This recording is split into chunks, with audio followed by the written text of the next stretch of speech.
নতুন স্বামীকে নিয়ে সবাই হানিমুনে গেলেও মাহির ক্ষেত্রে দেখা গেল ব্যতিক্রম। বিয়ের পরদিনই স্বামী রাকিব সরকারকে নিয়ে গ্রামের বাড়ি রাজশাহীতে যান তিনি। সেখানে স্বামীর সাথে 2 দিন একান্তে সময় কাটান। এরপর ফেরেন ঢাকায়। চমকপ্রদ খবর হচ্ছে, বৃহস্পতিবার সদ্য বিবাহিত স্বামী রাকিব সরকারকে সাথে নিয়ে শুটিং স্পটে হাজির হন মাহি। এদিন রাকিব বসে বসে স্ত্রীর শুটিং দেখেন। তার একটি ছবি ছড়িয়ে পড়েছে সোশ্যাল মিডিয়ায়।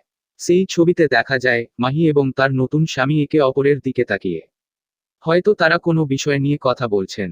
বিয়ের আগেও অবশ্য শুটিংয়ে আসতেন তিনি। তখন আসতেন বন্ধু হিসেবে।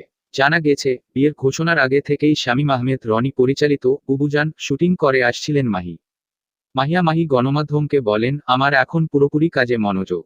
তাই ব্যক্তিগত সব কাজ গুছিয়ে দ্রুত কাজে ফিরলাম। এমনি করোনার কারণে অনেক ছবির কাজ আটকে রয়েছে, দ্রুত সেসব কাজগুলো শেষ করতে চাই। এর বাইরে আপাতত কোনোদিকে আর মনোযোগ দিতে চাই না।